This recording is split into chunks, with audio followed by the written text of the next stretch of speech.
परम पूज्य गुरु महाराज के चरणों में कोटि कोटि बार नमन। आदरणीय वंदनीय देवतुल पितातुल सभी ग्रामवासी, दूर दराज से आए सभी श्रोता वक्ता भक्तगण, माता बहने, आश्रम के संचालक स्वामी जी महाराज के चरणों में कोटि कोटि बार नमन। सभी को मेरा जय गुरुदेव माता। मैं कोई ऐसा साधक भक्त विद्वान वक्ता नहीं,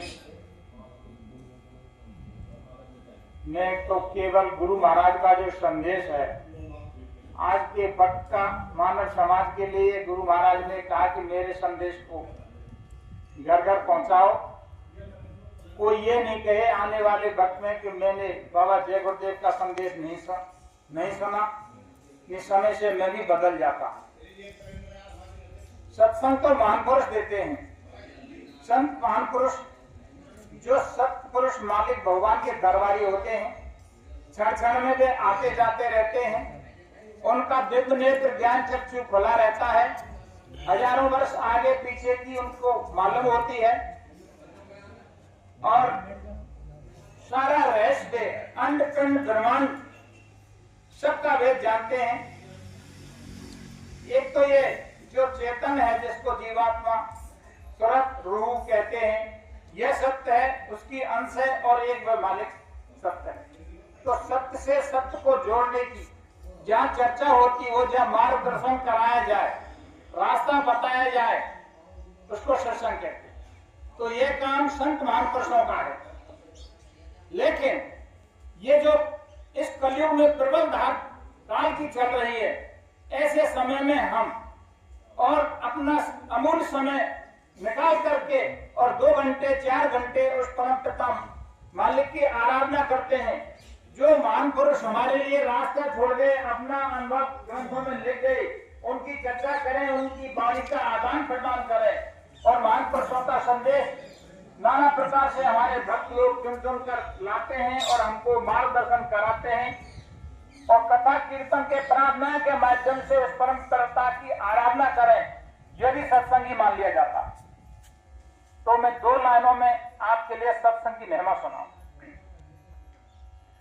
सत्संग है ज्ञान सरोवर, सुख की खान बंदे, सत्संग से ही मिलते सचमुच भगवान बंदे। सत्संग है ज्ञान सरोवर, सुख की खान बंदे, सत्संग से ही मिलते सचमुच भगवान बंदे। सत्संग से होकर जाता है मंजिल का रास्ता, मंजिल का रास्ता। इस मंजिल के ही को जग से क्या वास्ता, जग से क्या वास्ता। सत्संग की बहती गंगा, सत्संग की बहती गंगा, कर स्नान बंदे। सत्संग से ही मिलते सचमुच भगवान बंदे। सत्संग ज्ञान सरोवर, सुख की खान बंदे। सत्संग से ही मिलते सचमुच भगवान बंदे। सत्संग ही सच्चा सोना है, सच्चा व्यापार है, सच्चा व्यापार है। सत्संग ही सच्चा सोना है, सच्चा व्यापार है, सच्चा व्यापार है। परमार्थ प्रेमी जन का सत्संग आधार है, सत्संग आधार है। सत्संग की बहती गंगा, कर स्नान बंदे। सत्संग से ही मिलते सचमुच भगवान बंदे। सत्संग ज्ञान सरोवर, सुख की खान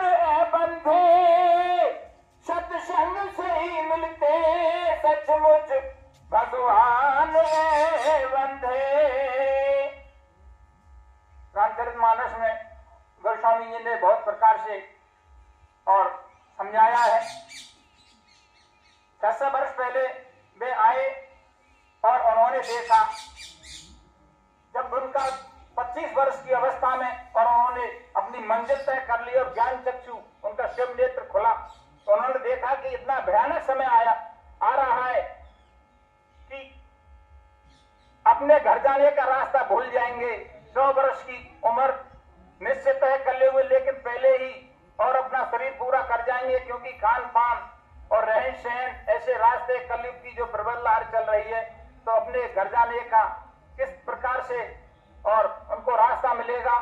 तो सब कुछ पहले घटरामायण लिखी, लेकिन काशी के विद्वानों ने विरोध किया। उसके बाद फिर रामचरितमानस लिखा, चारों वेद, 6 शास्त्र, 18 पुराण और संत महापुरुषों का अनुभव, इसमें सब कुछ लिखा। लेकिन समझाने वाला और समझने वाला हो, किसी साधक की सानिध्य में पढ़े, एक एक शब्द इसमें अमूल और जीवन का सारा रहस्य सब कुछ इसमें है।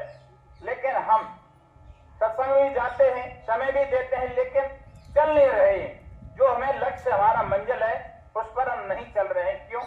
कि हम अपने में अमल नहीं कर रहे हैं उसमें। तो हमसे तो अगर एक शब्द हम रोज सत्संग में से लाएं और उस पर अमल करें, तो हम निश्चित अपनी मंजिल हम तय कर सकते हैं। हमसे तो चींटी जो चट्टावर होती है वो भी बढ़िया है, एक एक दाना वो मिट्टी का इकट्ठा करके ढेर कर देती है। अगर ऐसे ही हम करें तो हम मनुष्य शरीर पाने के जो लक्ष्य जो हमको मिला है, तो उससे अपनी मंजिल हम तय कर सकते हैं। अभी जड़ चेतन वाली बात आई, तो ये शरीर जड़ है और चेतन इसमें जीवात्मा बैठी हुई है। तो शरीर नाशवान है, लेकिन जो इससे कर्म किए जाएंगे वो भी नाशवान है। लेकिन ये चेतन से जो उस मालिक की आराधना की जाएगी, वही मतलब काम आएगा। तो जिस समय इसमें जीवात्मा को बैठाया गया, तो 4 प्रकार का और आवरण इस पर डाला गया। पहला 5 शब्द, रूप, रस, स्पर्श और गंध, और दूसरा जो कपड़ा डाला है वह 9 तत्वों का है। 5 तत्व शब्द, रूप, रस, स्पर्श, गंध और मन, बुद्धि, चित्त, अहंकार, ये दूसरा कारण शरीर, यह सूक्ष्म शरीर का कपड़ा इस पर डला हुआ है। और तीसरा जो कपड़ा है वह 17 तत्व का, जिसमें 5 कर्म इंद्री, 5 ज्ञान इंद्री और 4 अंतःकरण, मन, बुद्धि, चित्त, अहंकार और 3 गुण, रजोगुण, तमोगुण, सतोगुण, देवता, और ये सब इस लिंग शरीर में रहते हैं। और जो स्थूल शरीर जो 5वां चौथा जो कपड़ा है वह 5 तत्वों का है, जल, पृथ्वी, अग्नि, वायु, आकाश। इतने खोल इस पर चढ़े हुए हैं और ये जीवात्मा दोनों आंखों के मध्य में बैठी हुई है। इसके पूजन के लिए माता बहनें बिंदी लगाती हैं और पुरुष हम भाई लोग तिलक लगाते हैं। तो रामचरितमानस में जब कालभूषण संवाद में कहा है भगवान ने कि मुझे ज्ञानी से प्रिय विज्ञानी लगाए, तो विज्ञानी किसको कहा है? जिसने अपने को जाना, हम कहां से आए हैं, इस मनुष्य शरीर को हम किस तरह से अच्छे अच्छे कपड़ों से सुशोभित करते हैं, स्वस्थ रखने के लिए फल, दूध, मेवा, मिष्ठान खिलाते हैं कि शरीर स्वस्थ रहे, आने जाने, घूमने फिरने के लिए अपने बाइक, घोड़ा गाड़ी की व्यवस्था करते हैं, और रहने के लिए अपने यथाशक्ति अनुसार झोपड़ी कोठी बनवाते हैं कि सर्दी गर्मी आकर इसमें रहे ऋतु के अनुसार। और जब श्वासों की पूंजी खत्म हो जाती है और जहां कहीं भी हो वहीं धड़ाम से गिर जाता है शरीर और उसमें से जीवात्मा निकल जाती है, फिर इससे इतनी नफरत हो जाती है कि कोई घर में रहना नहीं चाहता। 1 घंटा भी ले चलो जला दो, गाड़ दो, तो उसने किसकी कीमत थी? जिसने इसको जान लिया, इसको कहते हैं, उसके लिए वैज्ञानिक कहा है, उसको मनोविज्ञान कहते हैं, उसको आध्यात्मिकवाद कहते हैं। तो आध्यात्मिकवाद कहाँ से शुरू होता है? यहाँ से संतमत संसार की जो ये नाशवान वस्तु हमें दिख रही है, यहाँ से आगे जाके आध्यात्मिकवाद शुरू होता है। तो ये आध्यात्मिकवाद की पाठशाला है। अभी हमारा यहाँ एडमिशन हुआ है कक्षा 1-2 में, जो नर्सरी आजकल कहते हैं।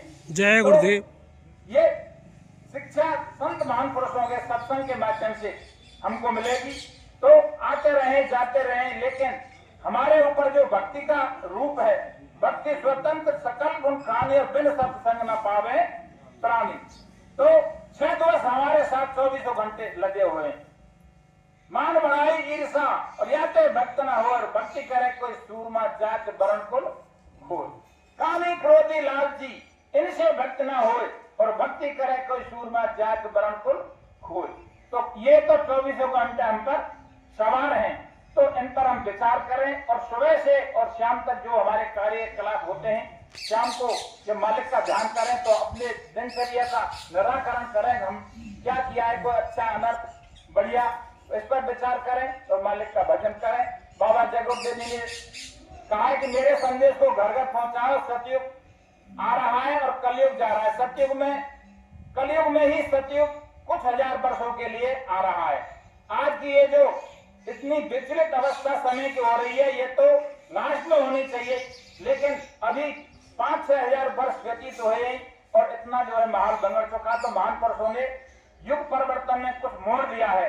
सूरदास जी पहले कह गए कि रे मन धीरज क्यों न धरे, और संवत 2000 से ऊपर ऐसा योग पर है, पूरा पश्चिम उत्तर दक्षिण 24 काल फिरे, अकाल मृत्यु जग माही व्यापे प्रजा बहुत मरे, 6 वर्ष लग सतयुग आवे धर्म की बेल बढ़े, और काल व्याध से वही बचे जो सतगुर ध्यान धरे, रे मन धीरज क्यों न धरे। तो इशारा हो रहा है